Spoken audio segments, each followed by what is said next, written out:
Hey folks, it's Uncle Jay. Today on Storytime, we're going to go back to my very first Special Forces deployment. Now, I came straight out of the Q course and got forward deployed to 1st of the 1st in Okinawa, Japan. And the first trip I went on was to the Philippines to do some counterinsurgency training with the Filipinos. Now, there were a lot of interesting things went on during that, but we're going to skip straight to the end, because on most deployments like this, at the end of the training, you go ahead and throw a party, build rapport, hang out with your allies, your buddies, and hearts and minds, all that good stuff. So we're planning the party, and the Filipinos are going to do part of it, and we're going to do part of it. So we're buying the beer. We bought a pig to roast. We got all these things and got this giant thing organized. But what I'd been told by all the crusty old guys and everybody on the teams is, oh my God, at this party, you're going to have to eat some balut. And balut, for those who don't know, is a Filipino delicacy. And I say delicacy, I guess, would be the better way to put it, because what it actually is a duck egg. A fertilized duck egg with a duck embryo in it that they go ahead and half-ass pickle, half-ass just stick in the dirt and let it ferment and rot until it eventually gets all leathery and nasty and the little duck carcasses in there. And it's one of the most disgusting things anybody could think of. So all the dudes were having a lot of fun telling me about how I got to do this because I'm the new guy and everybody does it and you got to do it to build rapport. I'm like, fine, this is going to suck, but you take one for the team.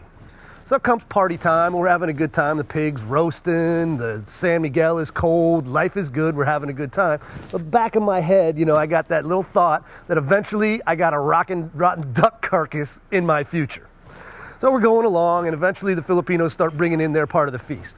And they got pork adobo and all these, coconut cream pies and all this good stuff. And eventually they tell us they're gonna bring in day-old chicken. We're like, day-old chicken? What the hell's day-old chicken? They cook it yesterday, it sat out, what's the story behind day-old chicken, and is it gonna suck? So as we contemplate that, these guys come in, and they got a couple Filipino guys with a big silver tray, and you can see this mounded up pile of stuff, but until they got close, you couldn't really see what it was. What it was day-old chickens, as in, one day old came out of the egg yesterday, and dipped in batter and deep-fried, piled on a platter. Now, when I say dipped in batter and deep fried, I'm talking the whole little guy. Beak, bulgy little eyes, pokey little feet, all right there to be seen, covered with a nice glaze, like any good piece of fried chicken. Now, because they're so young and the grease is so hot, when they get fried, all of it basically turns into chicken skin, which is yummy. So we biting the heads off these little guys, bulgy eyes, pokey feet, all of it, and they were awesome. Day-old chicken, I highly recommend. The problem was the balut was still to come. So we finish our day-old chicken feast, and then they start hauling in these big buckets with sand in them, warm sand, in which they've got the balut. And they got a guy with like a little garden rake thing, one of them small little pokey things, digging the balut out so each of us can have a yummy treat. And I guess the way you do this is you take the balut, which by now its duck egg skin is all leathery and disgusting, and you rip off the top part, drink the juice, and crunch down this nasty, stinky, disgusting duck carcass. I'm like, great, I can't wait.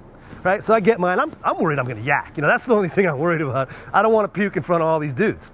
So I'm like, fine, rip the top off, slurp it back, crunch down the duck, I'm like, oh, fuck, I got it down. Yes, I survived, I win. I'm slamming some beer after it, trying to get the taste and the thought out of my mouth. And I'm like, oh, thank God that's over. I did it. Another thing off my FNG checklist. I have now eaten balut and survived without puking.